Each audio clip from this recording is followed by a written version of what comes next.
이 시간 여러분 모두에게 하나님의 말씀이 임해서 그 말씀으로 위로받고 모든 병을 고침받고 풍성한 은혜 받는 시간 되시기를 주님의 이름으로 축원합니다. 오늘은 부활주일입니다.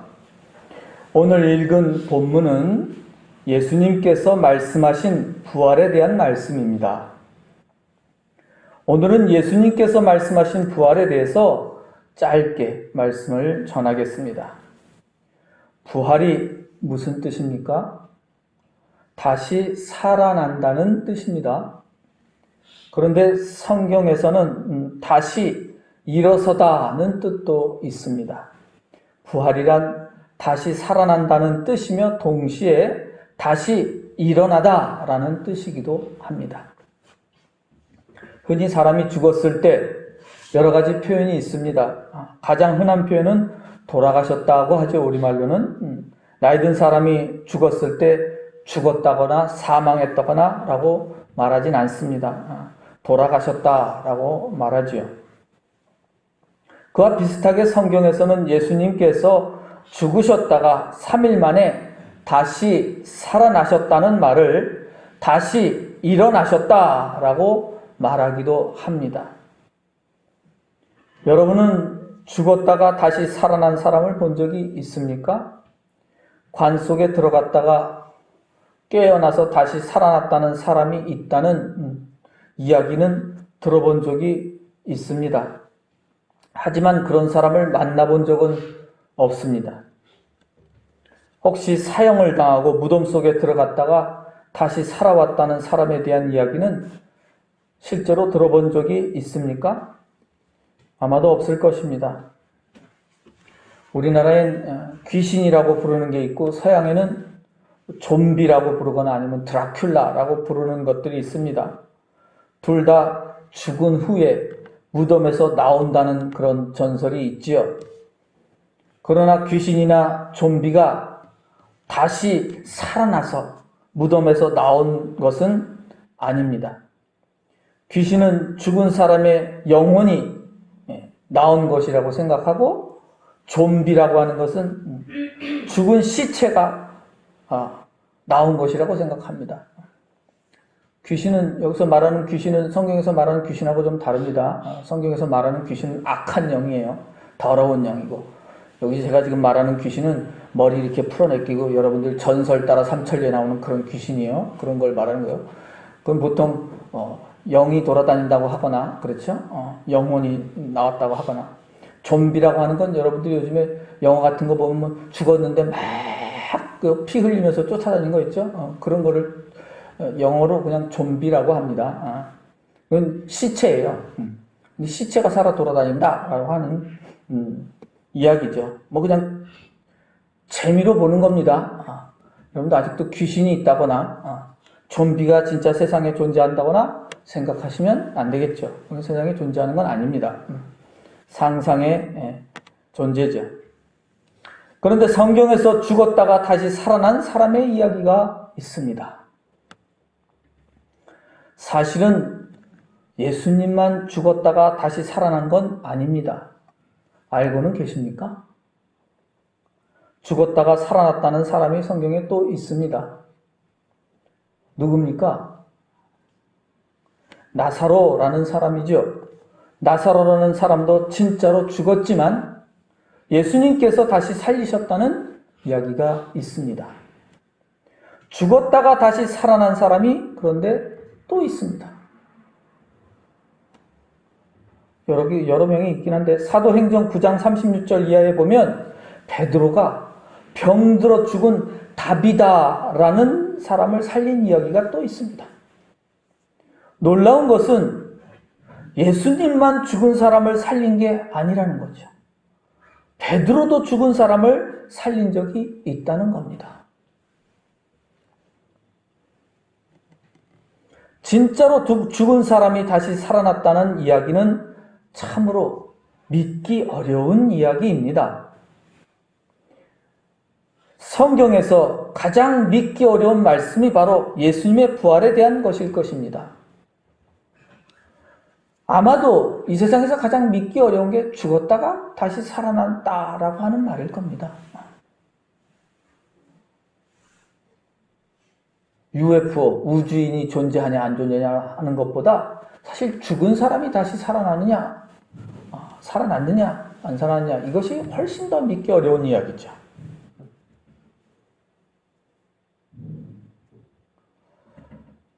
문제는 그 부활을 믿느냐 마느냐가 과연 중요한 것이냐라는 겁니다.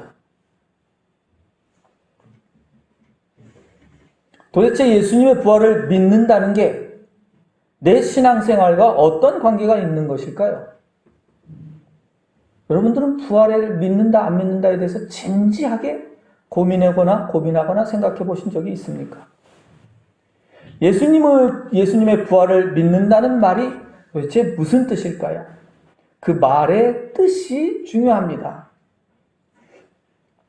지금으로부터 약 2000년 전에 예수님께서 십자가의 죽임을 당하시고 무덤에 들어가셨다가 3일 만에 다시 일어나셨다, 다시 살아나셨다는 이야기를 정말 믿을 수 있을까요?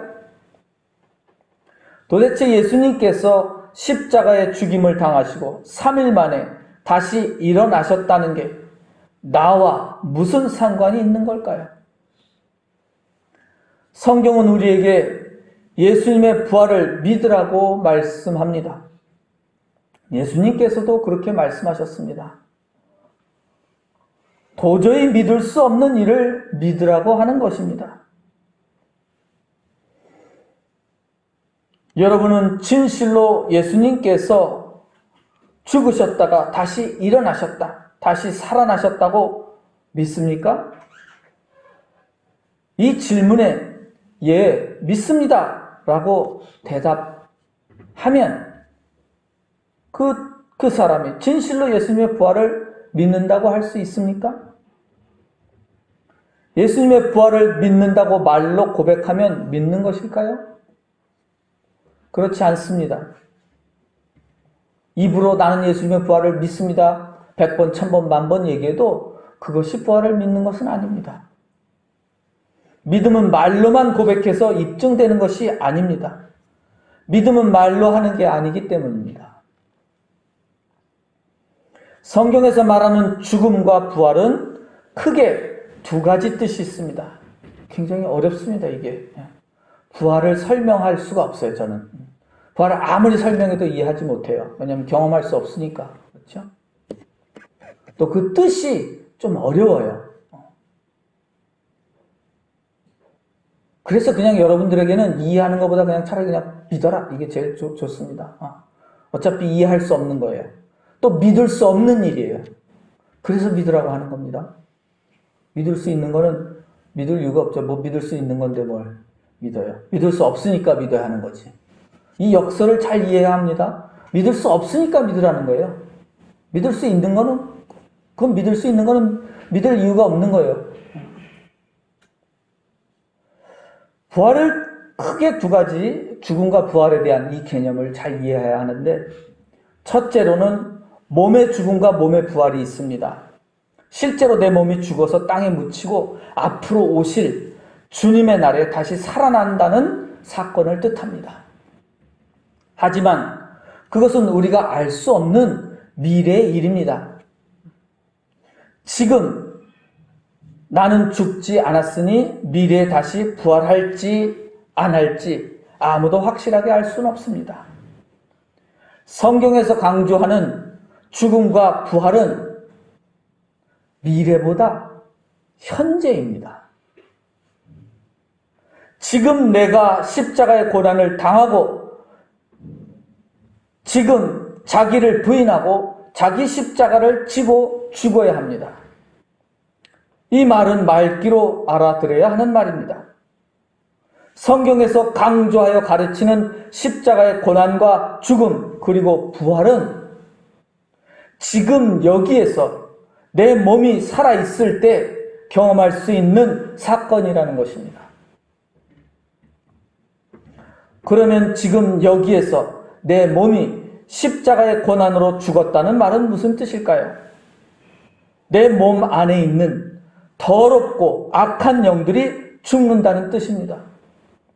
십자가 위에서 내 탐욕과 거짓, 미움과 시기, 자랑과 교만과 악한 생각이 죽어야 한다는 것입니다.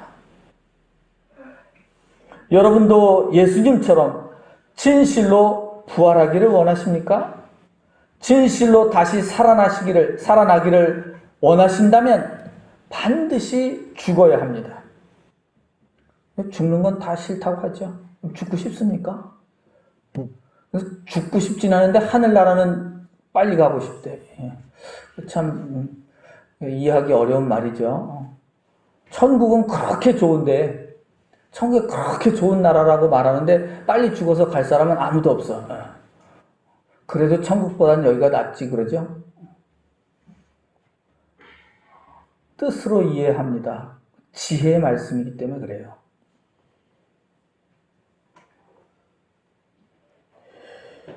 진실로 다시 살아나길 원한다면 어떻게 된다고요? 반드시 죽어야 합니다. 완전히 죽지 않고서는 결코 다시 살아나는 일은 없습니다.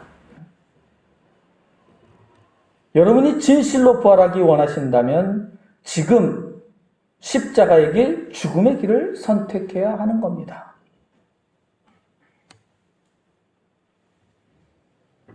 예수님처럼 다시 일어나는 부활을 하고 싶다면 그럼 어떻게 해야 합니까? 십자가의 고난을 당하고 완전히 죽임을 당해야 합니다. 그런 후에야 다시 일어날 수 있습니다. 다시 살아날 수 있습니다. 사도 바울은 나는 날마다 죽노라고 말씀하셨습니다. 날마다 자기를 부인하고 자기 십자가를 지고 하나님의 뜻을 따라 산다는 말씀입니다. 이처럼 십자가의 고난과 죽음이 없다면 다시 사는 부활의 생명도 없다는 것을 명심해야 합니다. 예수님께서 다시 살아나셨다는 것을 믿는 사람이라면 그는 자기 십자가를 지고 예수님을 따라가는 사람입니다. 자기 십자가를 지고 고난과 죽음의 길을 가지 않는 사람은 결코 다시 살아날 수 없다는 말씀입니다.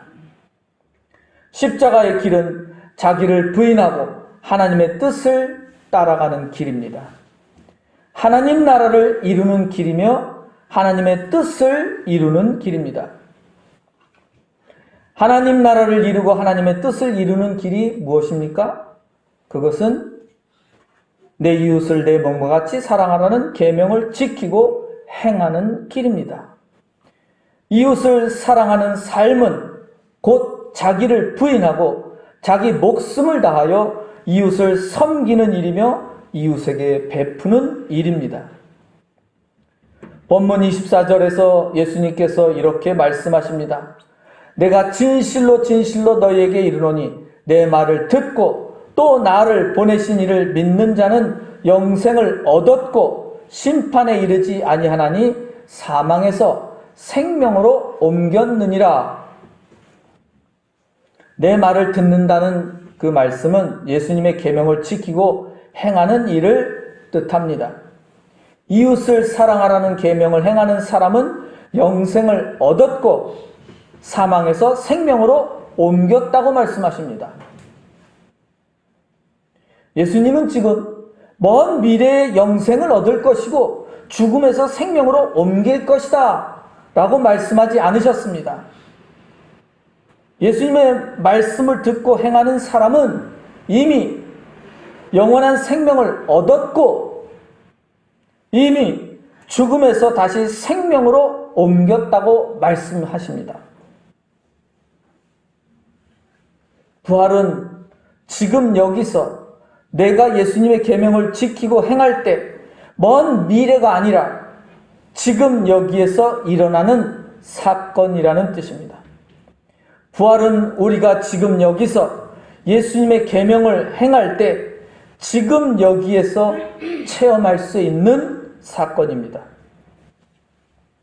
또 그와는 다르게 예수님께서 29절에서 미래의 부활에 대해서도 말씀하고 계십니다. 선한 일을 행한 자는 생명의 부활로, 악한 일을 행한 자는 심판의 부활로 나오리라. 이때 부활이란 말은 그냥 다시 살아난다는 뜻이죠.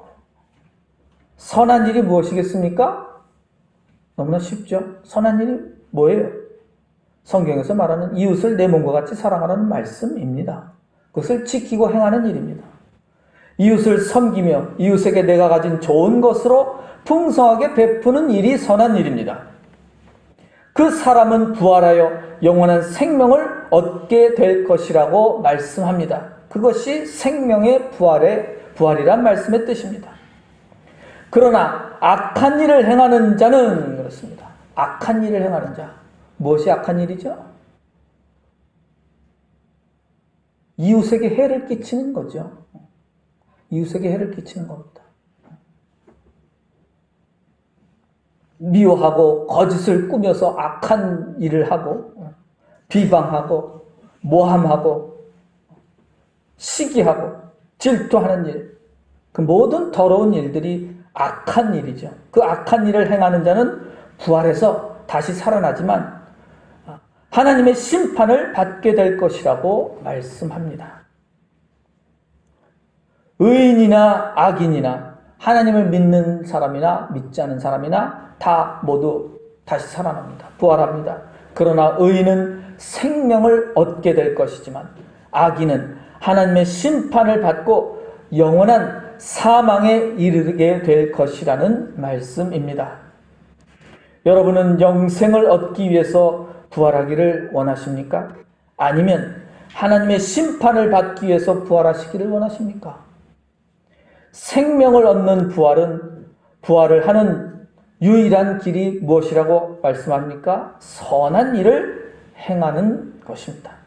선한 일이란 이웃을 사랑하고 섬기는 일입니다. 부활절기 동안에 더욱 선한 일, 이웃을 사랑하고 섬기는 일을 행함으로써 생명의 부활에 이르시기를 주님의 이름으로 축원합니다. 기도드리겠습니다.